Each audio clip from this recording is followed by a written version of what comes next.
Introduction. We live in a very chaotic world. We also live in a very polluted world. You probably don't need me to remind you of this fact. There are all sorts of pollutions around us, and thankfully, the United States is one of the world's leaders in cutting down on physical pollution.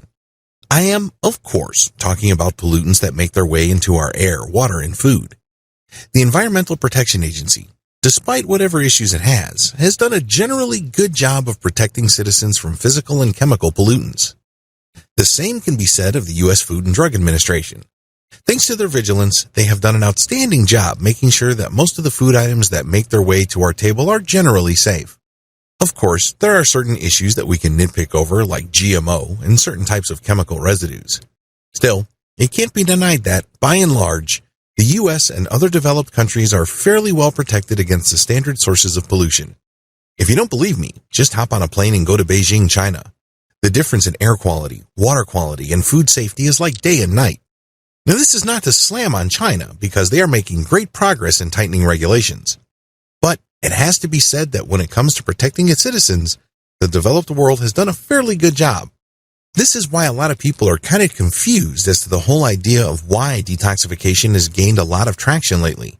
After all, federal, local, and state regulatory bodies have done a fairly good job of protecting people from chemical toxins and physical threats to their safety.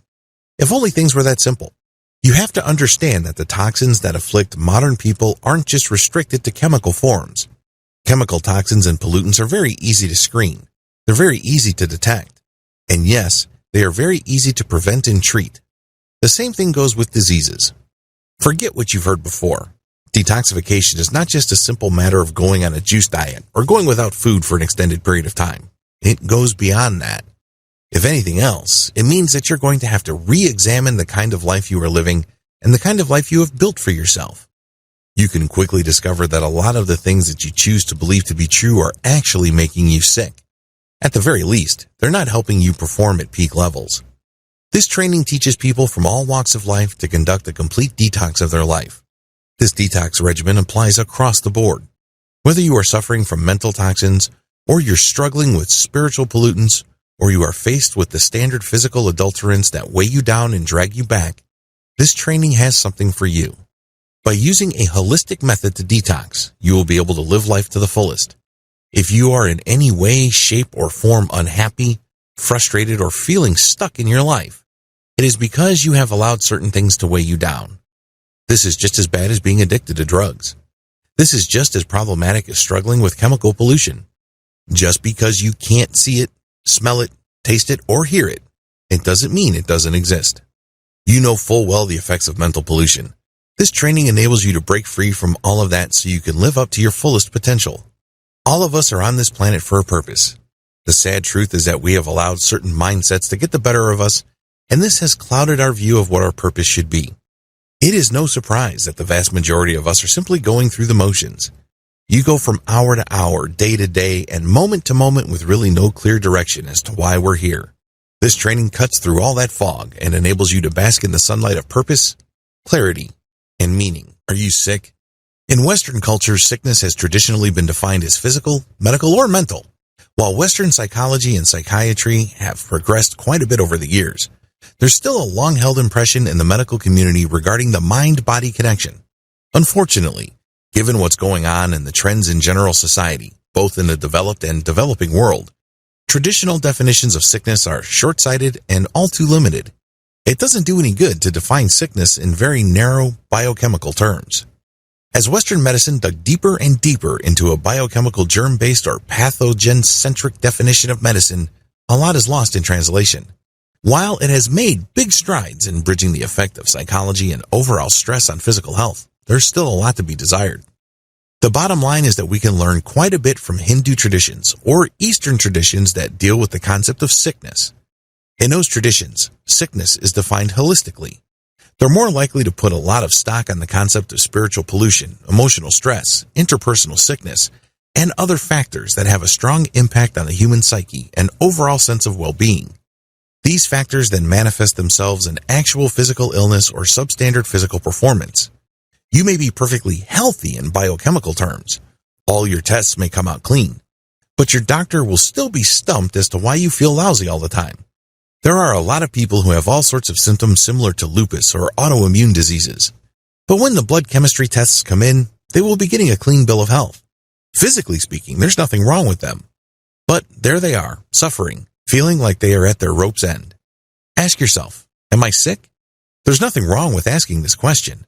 There's no shame involving this. Remember, the worst thing that you can do is to pretend that you don't have a problem. How can you find the answer when you're fooling yourself into thinking that there's no problem? Rediscovering the holistic person. Since traditional definitions of sickness are too restricted to the physical and biochemical realms, it is not a surprise that a lot of modern people can't get the relief that they desire from psychopharmaceutical drugs and chemical-based medicine in general. In fact, when you look at the top 10 medications prescribed in the United States and Western Europe, anti-anxiety, antidepressant, and antihypertensive medications are almost always in the top 5 or top 10. You can bank on them being present year after year. There's something wrong here. Even though we have been bombarding these illnesses with a wide range of chemical cocktails over the years, we're still sicker and sicker and we pay more and more money and there seems to be no solution in sight. You are more than your physical parts. A lot of this existential angst and its matching physical symptoms is due to the fact that people are more than their physical parts. They're not just a collection of blood pressure readings, blood sugar levels, uric acid test scores, and a wide range of biochemical indicators. All of these may come out clean and fall well within normal range. But that doesn't mean that people will stop feeling lousy, stressed, and suffering from brain fog. This is due to the fact that if people want to get well and step away from just choosing to survive, but to actually live fully, they have to look at their complete being in holistic terms. What does holistic mean? Just as your mind is composed of more than your brain, your life and overall health is composed of more than just your body. We're not even talking about the additional dimensions of psychological and emotional health. We're also talking about how you get along with other people, how you look at yourself in the grand scheme of things, what your sense of personal meaning and purpose are, what you choose to eat, how you construct your day, what kind of environment you find yourself in. In other words, we go beyond the physical. We escape the narrow confines of the biochemical foundation of your life. While biochemistry and your physical body are absolutely important, they are not the complete picture, far from it. Rediscovering the power of the whole person. When we start looking at people as more than just what we can see, we will start making progress as to actual effective treatment. Whatever it is you are suffering from, whatever physical manifestations of stress or a lack of purpose may be hounding you, whatever aches and pains you may experience, all of these can be addressed with a holistic approach. Reclaim parts of yourself that you have overlooked or forgotten about. There are many different parts of the human psyche. There are many different faces that make up who we are. When you leave your home, you are different people to the different individuals you meet. You're somebody's brother or sister. Then you are somebody's boss or somebody's employee or somebody's contractor. On and on it goes. We're different people to the people we find ourselves in different situations. We may be in the same place, but at different times. We're different people, or we are different people at the same time, but at different places. In other words, we're different people in terms of time and space. What happens to these identities? It's as if you're wearing all these different masks with different angles on them. How do you reconcile all of this? Unfortunately, as I've mentioned, we live in a world of specialization. So, we're forced to slice and dice and pick and choose. This does a big disservice to just the rich tapestry of all identities and capabilities. There is power in wholeness. When you choose to live with full integrity, this means you reconnect with everything that defines you. In other words, integrity means you connect the potential with what is manifesting. You reconcile what you desire with what you are producing. This requires introspection and a whole lot of honesty.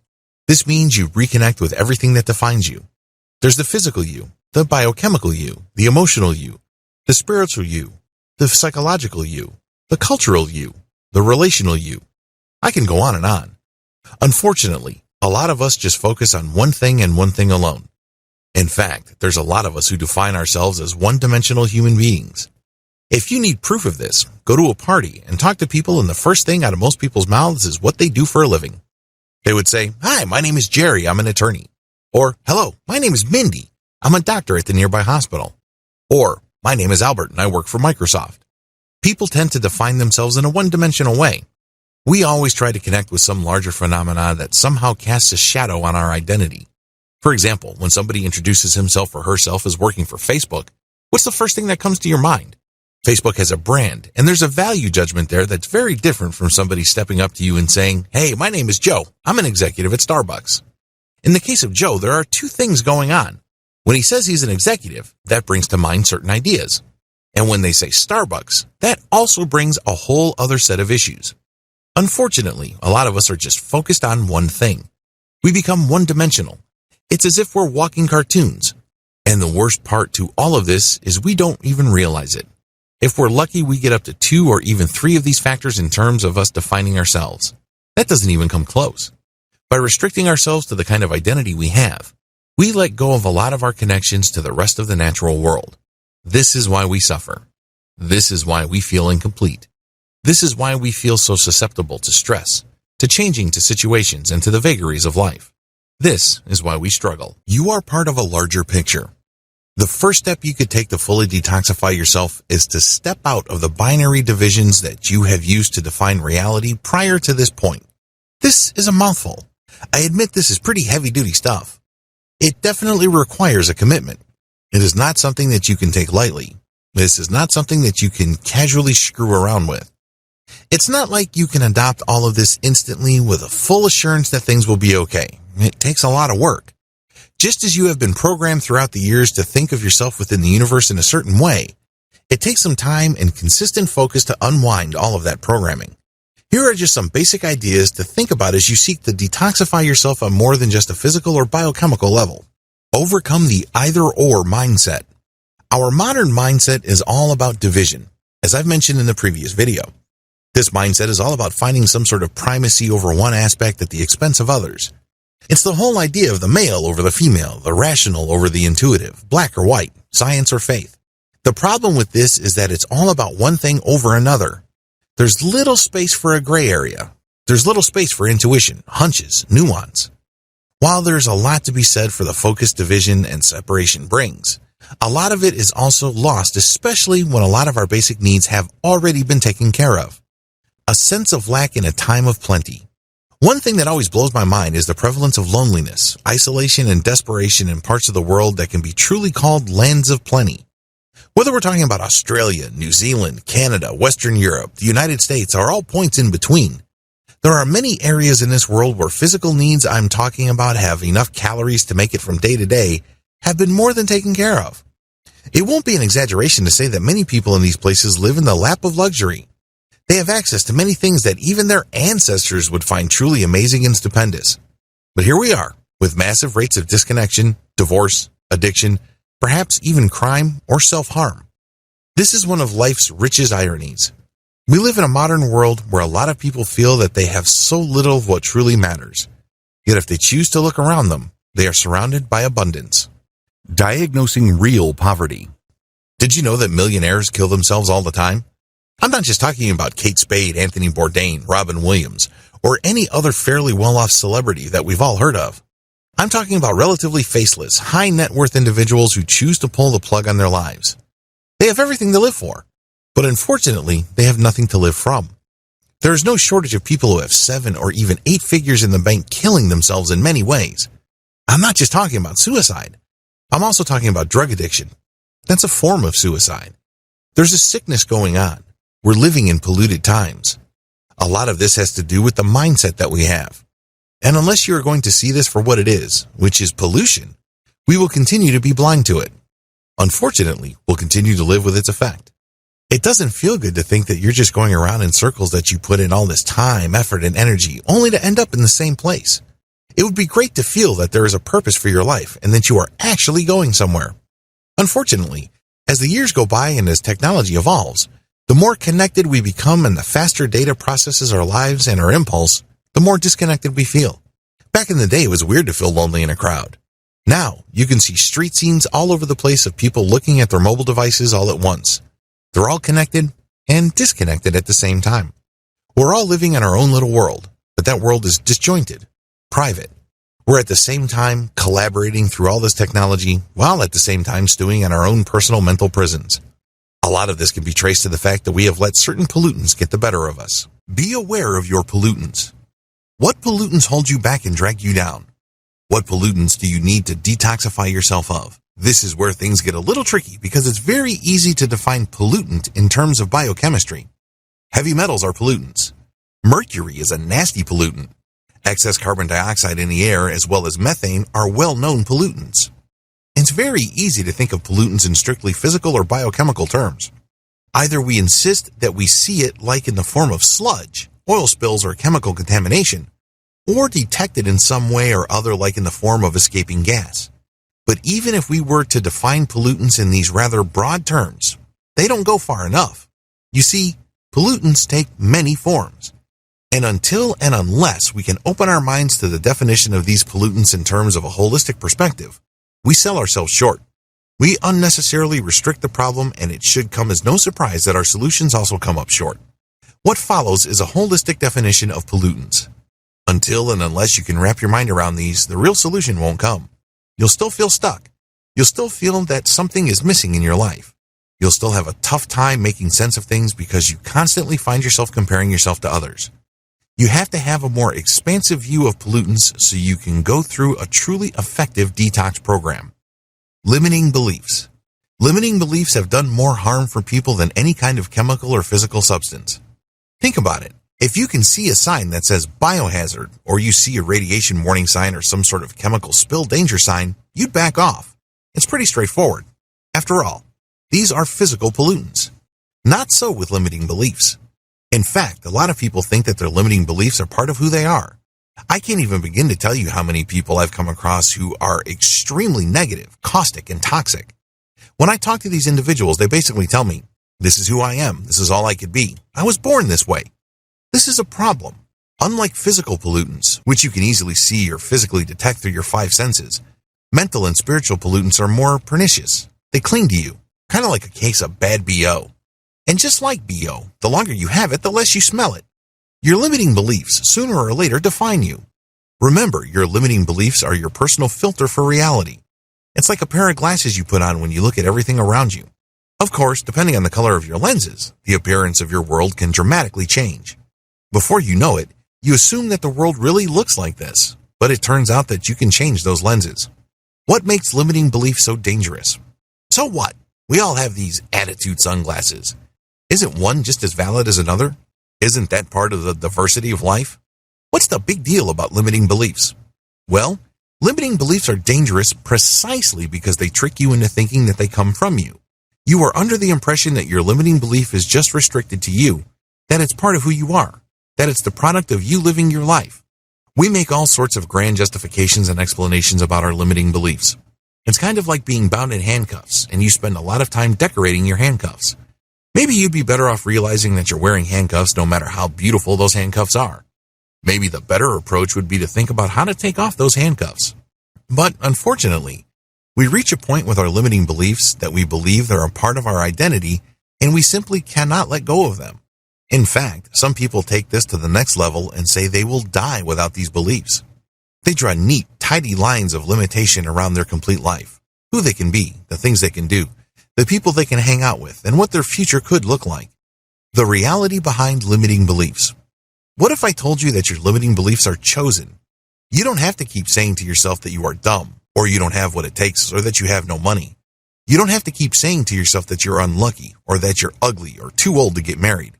Just as you are able to choose them in the first place, you can choose to let them go. At first, you took on a limiting belief casually. You kind of picked it up as you were moving along. But the more you lived your life and the more you believed in that belief and the more you chose it to filter your reality of the outside world, the stronger it became. It became harder and harder to let go. Celebrate your power of choice.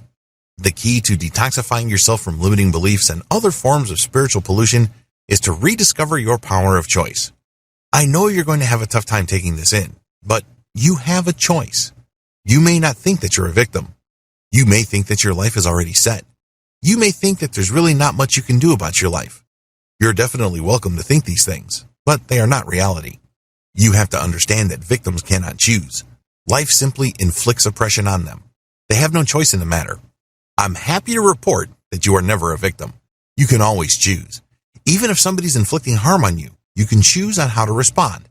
If and only if you accept this fact, then you will be on your way to becoming a victor. You know what a victor is? It is somebody who makes things happen instead of somebody who constantly asks in desperation and helplessness, what happened? The good news is you can detoxify yourself from limiting beliefs and other spiritual pollutants, but you must take the first necessary step. You must first realize that you chose your life and you can choose another kind of life. From victim to victor, the detox path. Are you a victim? You can be completely honest. I know that in our society, it's not exactly a good thing when people come out and say that they feel like they're victims. But if you want to fully detoxify from all the pollutants in your life, you have to come clean. You have to be authentic and true to yourself. If none of this makes sense, ask yourself the following questions. If you answer yes to at least 2 of these, then chances are high that you are a victim, or at least you consider yourself one. Do you think you're entitled to life being fair? Does it seem like everybody misunderstands you? Does it seem like no matter how hard you try, things just don't work out because you're unlucky? Does it seem like people are conspiring against you or just don't like you? Does it appear that you don't have the skills you need to get ahead? Are other people to blame for your childhood? Are other people to blame because you're not happy today? Is your boss holding you down by paying you less than you are worth? Do people in your relationships have a tough time discovering the real you? If at least 2 of these questions ring true to you or apply to you, chances are you are a victim, or you think you are a victim. Claim your victim status. It's very hard to solve a problem if you believe you don't have one. For example, it's very hard to get an alcoholic to stop drinking if they don't think they're an alcoholic. If they have no problems with how much they drink and what they drink, then they're not going to get any better. There's no problem to solve. The same analysis applies to your self-victimization. If you think you're like a victim, then now is the time to get to that moment of truth. You have to be clear with yourself. This means you have to be completely honest with yourself. At this point, you may be working with the assumption that you are some sort of victim. Ask yourself, am I really a victim or am I just acting like one? Do I think like one? Do I understand the world like a victim? Please understand that this is not blame finding. I'm not trying to make you feel bad about yourself or put you on the spot. But until and unless you can accept the fact that you've been playing the victim game or whipping out the victim card at every opportunity, things are not going to change. Your life is definitely not going to change if you keep this up. Own up to this. Is this what you're doing? Do you see yourself as some sort of victim? Do you always see yourself as the underdog? Do you see yourself as the person that things are happening to instead of the person who is actually making things happen? You have to be completely clear here, because if there's any kind of victimization, you have to look at it straight in the eye and accept that this is happening. If you are in any kind of state of denial, progress is impossible. How can there be progress when you deny that there's even a problem in the first place? You won't be able to fix what you need to fix. Detox step number 1. Stop blaming other people in situations beyond your control. When you blame other people, you're actually handing power over your life to those people. Think about it. This logically makes sense. Since you say that they caused your problem, then this automatically means they will have the solution. You've spent all this time blaming other people and unwittingly took all the power to change your circumstances from your hands and placed it in their hands. Obviously, this is not empowering. This is not helping things. This is only going to make your life worse and worse. Sure, it feels good because you have some sort of emotional release.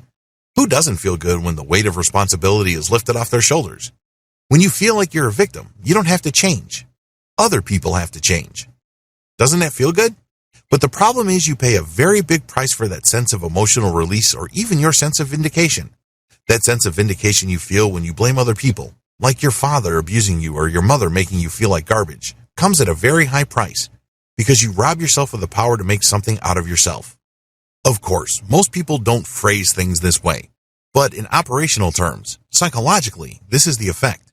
Here's the truth. The people you're constantly blaming, they're gone. Seriously, they're living their lives. Maybe they have new families. Perhaps they've moved on. As traumatic as that experience may have been for both of you, they're not in any way, shape, or form feeling your anger, hate, and resentment. The only person taking the brunt of all that emotional damage is you. Stop beating yourself up. Stop rehashing that very painful image of a traumatic past. Nobody's being helped by this. Take ownership today. Take ownership of your life. I know this is easier said than done, but you have to do it. Not your father, who was emotionally absent. Not your mother, who may have been domineering. Not your ex-boyfriend, who may have screwed with your head. Not your girlfriend, who may have betrayed you. But you. Say to yourself, yes, I've lived my life as a victim. For all this time, I've blamed other people. Now, I'm going to stop blaming others. Instead, I'm going to say it's my fault. It's my responsibility. I own this. You have to make yourself say these, and you have to mean it.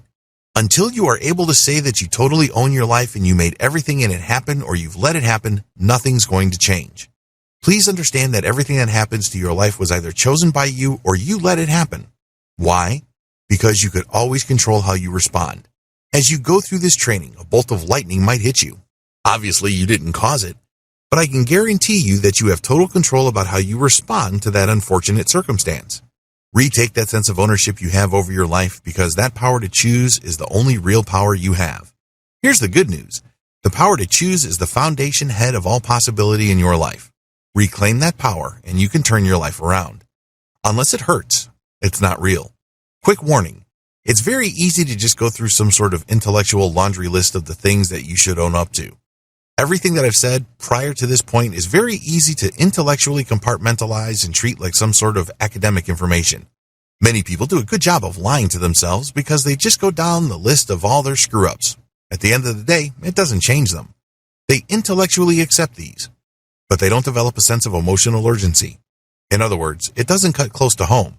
Deep down inside, on an emotional level, there's still this hermetically sealed compartment in their mind about who truly is at fault. You can say to yourself that you allowed your father to harm you. You could say to yourself that you have allowed your mother to run your life and make you feel miserable. You can repeat that in your head like a mantra. But the problem is, until it reaches on a deep and emotional level where you completely own it, nothing will change. There are so many people out there who have gone through psychiatric counseling who know their issues, but they refuse to change because whatever revelations that they have come across remain lists in their head. These truths must burn. How bad? You have to make a fool of yourself. You have to feel that you have let yourself down. You have to feel that you've really screwed yourself over.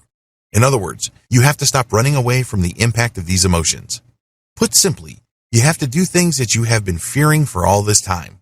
The good news is, once it hurts, then you know that this laundry list of realizations is true. If it doesn't hurt or it seems so glib or inconvenient that you're just playing mind games with yourself, you're just wasting your time. There's absolutely no detoxification happening. The most important emotional detox you need to take. Do an audit of all your beliefs and take ownership of them. Human lives are made up of beliefs. Our beliefs are not just these mental clouds that float through our minds with no effect. They're not just conversational notions that we talk about from time to time with absolutely no impact on our daily waking lives. No, our beliefs define our lives. They are the cement that holds our lives together. Everything about you, from the way you wear your hair, your choice of clothing, the way you talk, even the condition of your skin are all products of what you choose to believe about yourself deep down inside. If you believe that you're a certain type of person, then this means that you believe that you are capable of certain things and not others. Don't think that these beliefs just stay in your head. They have an impact on what you choose to think about, how you interpret reality, the things you choose to perceive or even remember, and what you feel about your interpretations of reality. In other words, they have a real impact on how you process reality. This manifests in the things that you say, the things you feel, and the things that you do. In other words, they impact your choices. List these beliefs out. Please understand that it doesn't matter whether they're good or bad. This is no time to be judging them. Just list down all your beliefs. Do a mental purge. Write down the first thing that comes to mind and keep writing until you run out of ideas.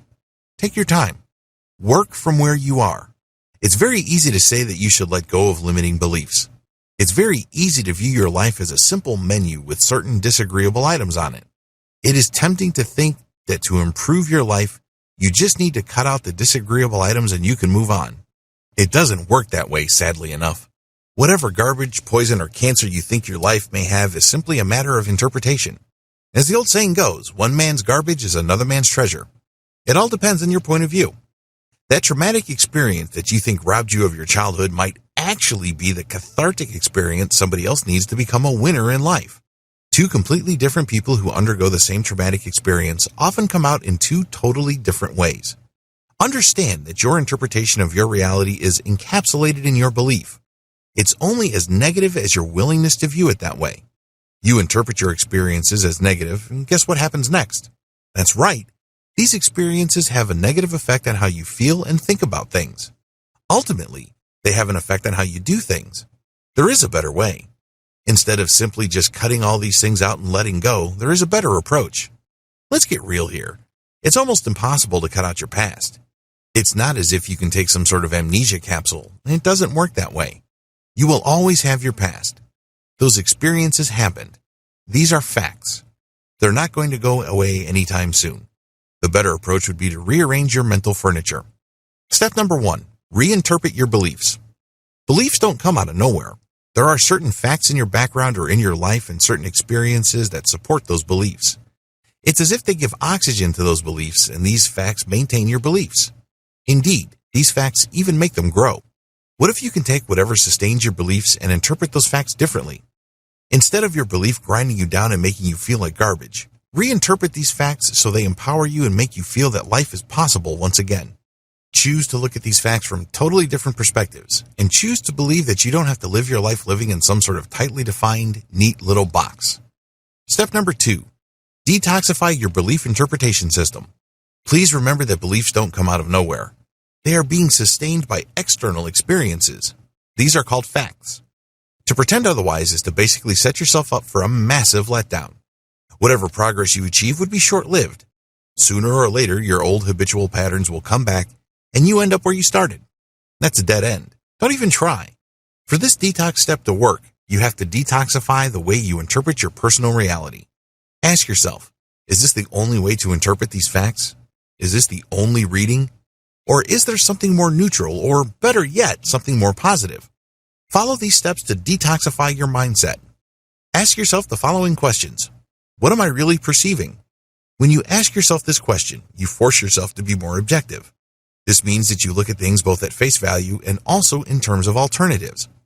Next, ask yourself, what do I normally assume about the things that I experience?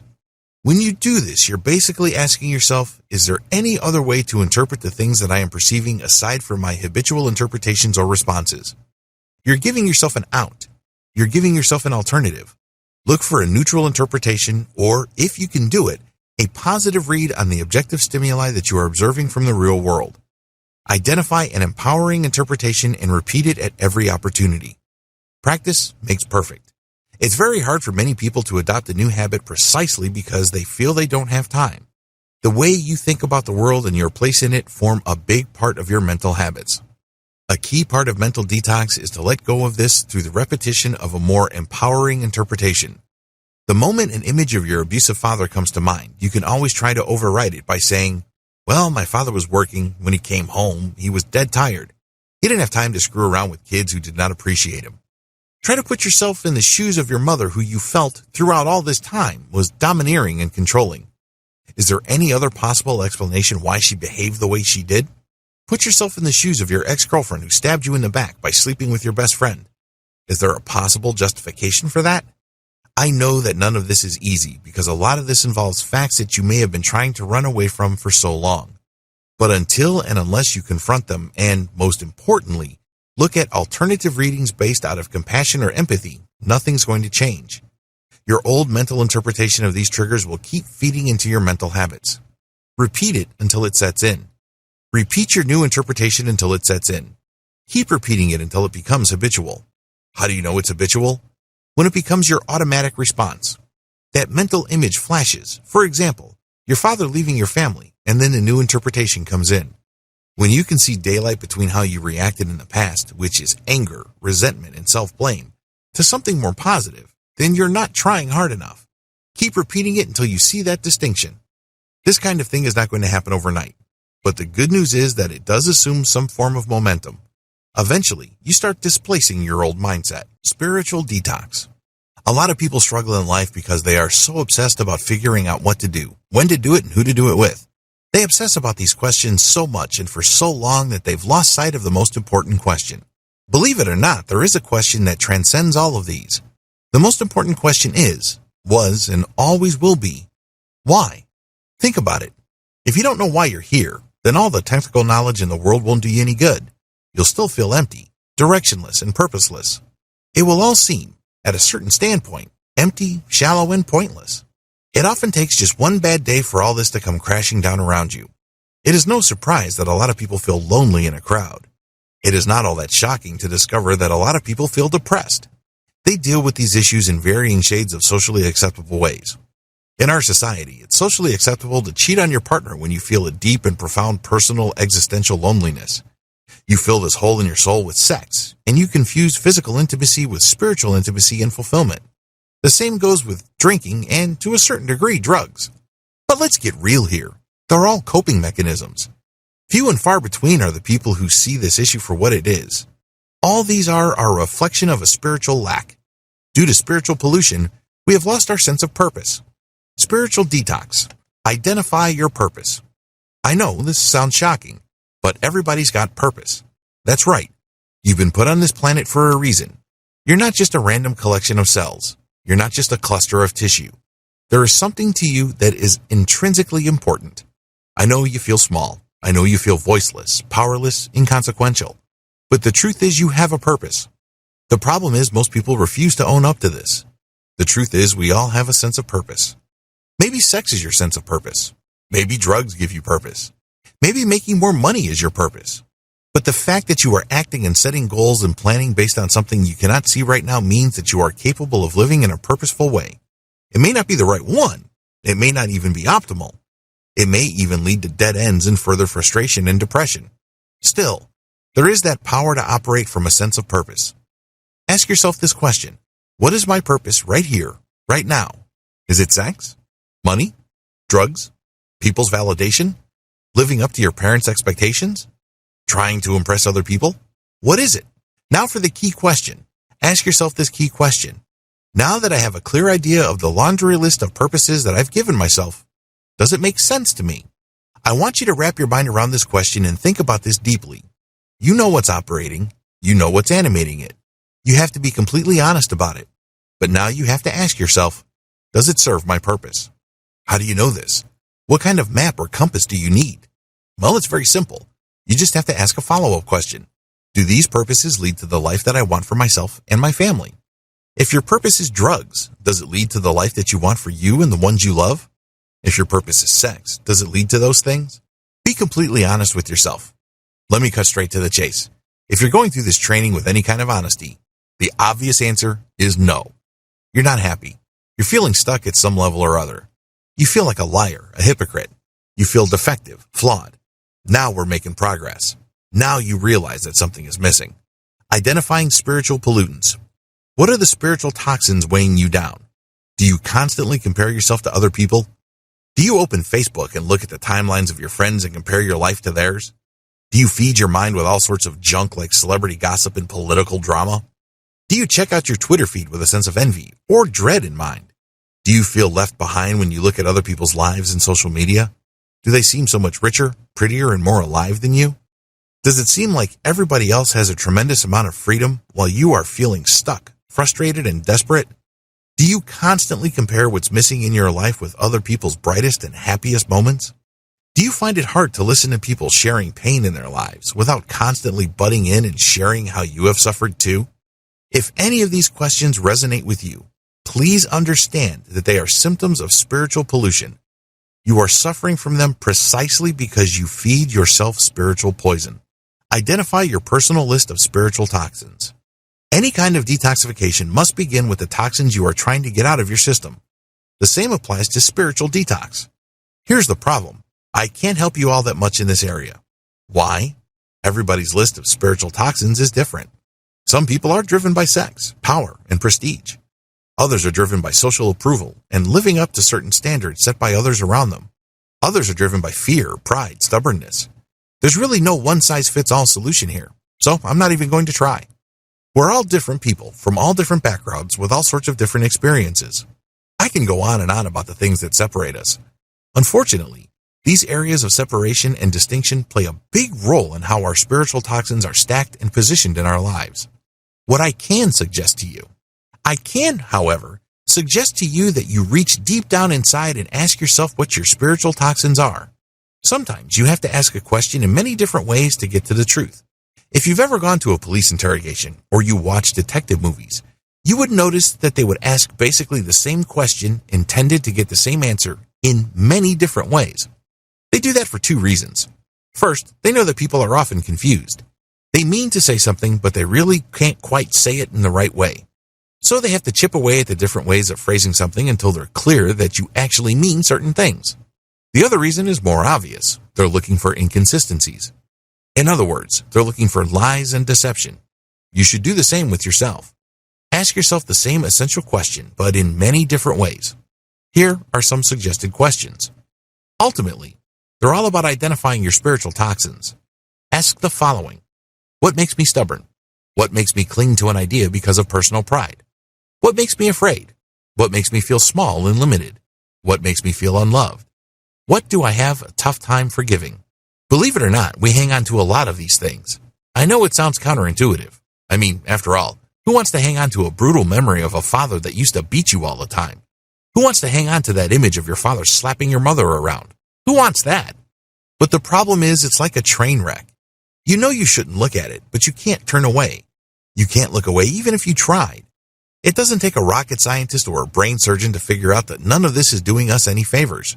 They suck our spiritual life, and instead of living life with a tremendous amount of adventure, possibility, purpose, and curiosity, we retreat to the tried and proven. We shrink back to the familiar. It's very lonely in the shadows, so come up with your list. Deep down inside, you already know the answer. Step number 3, let go of your spiritual pollutants. If your Facebook feed is causing you to continue thinking in a certain way that makes you feel small, spiteful, or vindictive, you might want to sit up and pay attention. Please understand that what you're feeling has nothing to do with your friend in New Zealand, Great Britain, or in the tropics. Instead, it has everything to do with you. Whatever negativity you are feeling comes from you.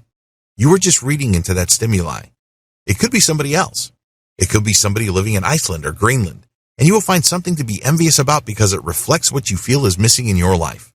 Similarly, if the people you hang out with tend to bring out the gossip in you, or tend to bring out the critique or hater, you might want to open your eyes to this reality. If the kind of books and music you consume always make you wish that you were somebody else, living a better life, doing better things with your time, you might want to think twice. I want you to come up with a long laundry list of the things that you normally do that trigger negative mindsets or things that don't spiritually sit well with you. Step number 4, turn your back on spiritual junk food. I've got some great news. Spiritual detox does not involve cold turkey. If you've ever struggled with trying to quit smoking, you know exactly what I'm talking about. Let's get real here. It would be impossible for most people to quit the first time they tried. I'm not saying that cold turkey doesn't work. It does. It worked for me. But you have to try again and again. When it comes to spiritual junk food or toxins, the better approach is to incrementally or in a step-by-step way pull back from the things that normally trigger you and make you feel small, petty, and resentful. Do you spend a lot of time checking other people's photos on Instagram and imagining yourself living their lives? You might want to cut back on that. Do you spend a lot of time comparing yourself to your friends' travel photos on Facebook or Flickr? You might want to give that a break. Please understand that you shouldn't go through a complete break where you let go of these immediately. I'm telling you, if you try to do that, it's just not going to happen. Instead, gradually realize that you're doing these things. Be aware of what you're doing. You're not making the envy, resentment, and frustration go away. Instead, you're feeding it. And the more you realize that and the clearer everything becomes, you will find the strength to do what you need to do. This is how you feel empowered. The bottom line is you have to realize and say to yourself, when I do these things, it brings out the worst in me. Get your moment of truth.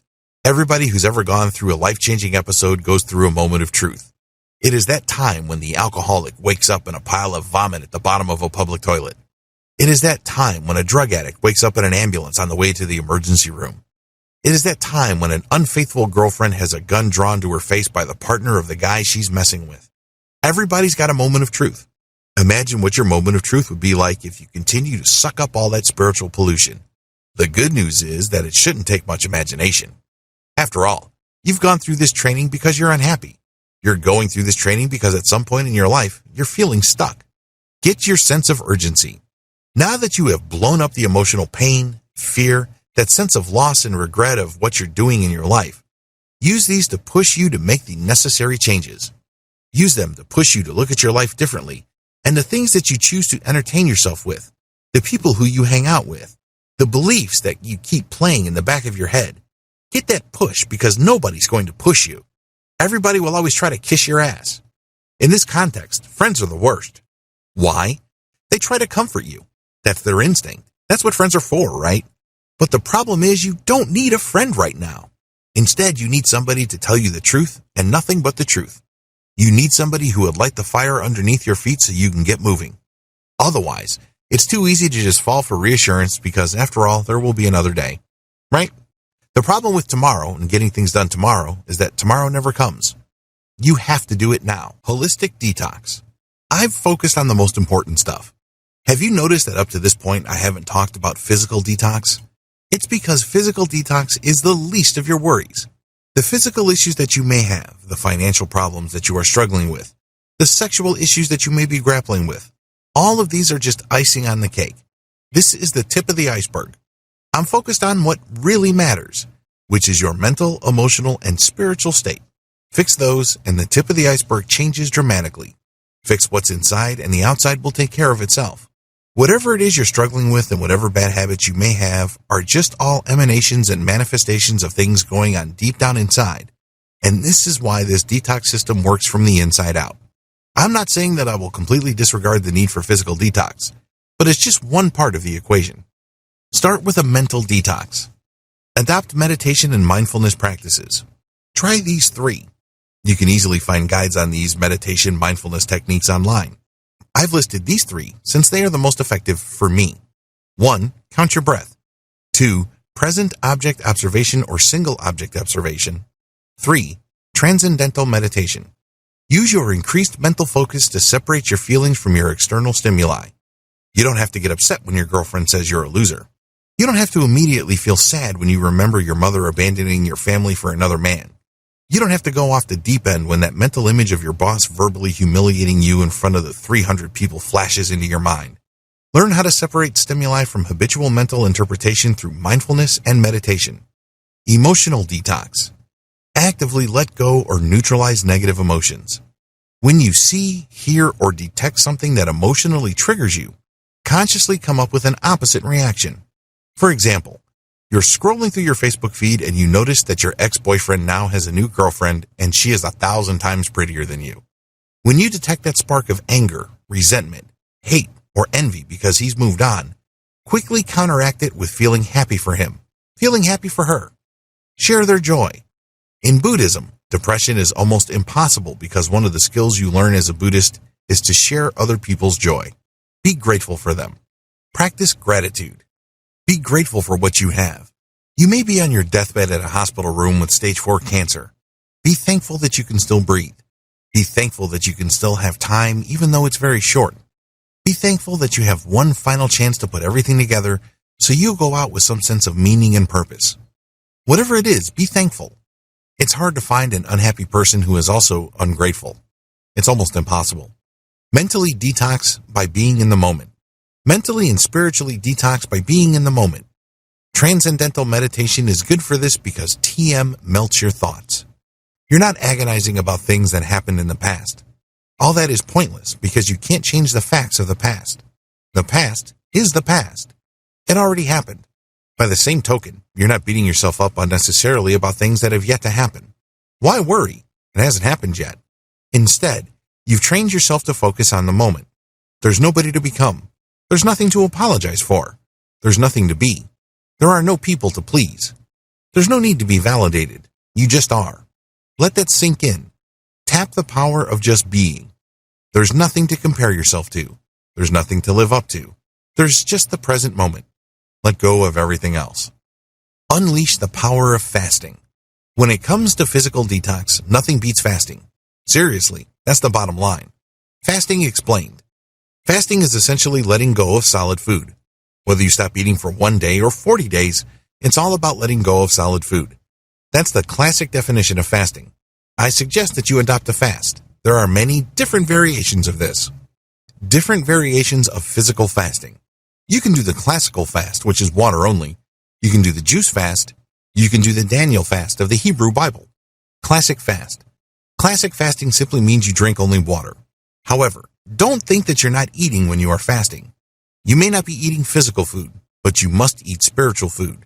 This is why I suggest that you adopt a meditation practice, that you keep a journal, and that you watch what you feed your head while you're going through a fast.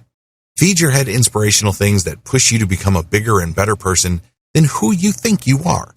Feed on things that break down your ego and crush your pride. Feed on things that destroy your ears and fill you with a tremendous sense of possibility. These are all mental and spiritual food. The great thing about fasting is that it enables you to hunger for this type of food, so the sustenance that you get becomes more important than physical sustenance that preserves your bones, tissues, and blood. The juice fast. There are many different variations of juice fasts. I suggest that you drink juice that is not all that sugary and satisfying. It should have some taste, but that's all. The whole point here is not to get distracted by the syrupy goodness of your juice. Instead, it should have a little bit of flavor and a little bit of calories, but not really all that different from water. Remember, when you're fasting, you are aligning your physical detoxification and letting go of physical toxins in your fat cells and blood with the detoxification happening in your mind and spirit. They have to line up, and this is how you regain your sense of integrity and wholeness. The Daniel fast. The Daniel fast is simply letting go of the most common foods that you eat and just eating only a specific type of food.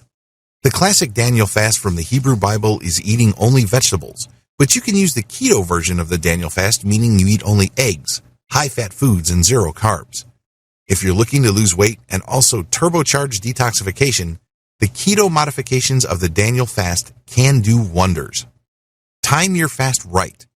If you're doing any kind of fast that involves ingesting calories, I am, of course, talking about the juice fast or the Daniel fast, time your ingestion properly.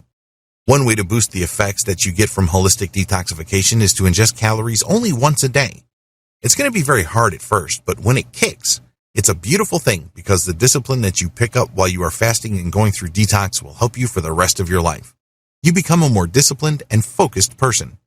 Keep repeating your detox schedule. If you're able to pull off a 1-day or 2-day detox, keep repeating it. Practice makes perfect. Repetition ensures that whatever insights and whatever freedom you have achieved will eventually start to kick in. Eventually, it will become permanent. The key is to keep going through this fasting and detox process. Scale up when it becomes comfortable. Once you think that things have gotten easy regarding the type of fasting you're doing, scale it up in terms of intensity or kind. For example, you started out with the Daniel fast for 3 days. Try to go 10 days, then 21 days. Once you've mastered the Daniel fast, then move on to a juice fast. Scale that up and then go to a classic fast. There's always room for improvement. Conclusion. If you are weighed down, frustrated, or feeling stuck, please understand that it's all an illusion. You're feeling stuck because you think you're stuck. You're feeling powerless because you imagine yourself to be lacking power. Do yourself a big favor and start making new choices. And the best choice that you can make is to detoxify your mind, spirit, and body. Follow the tips outlined in this training and scale up conscientiously, and you'd be surprised as to how far you can go. You'd be surprised as to how capable you truly are as a human being. If you have enjoyed this presentation and feel you have gained value from it, then why not buy us a coffee? There is a link in the description below the video and in the channel header graphic. Thank you. We value your support very much indeed.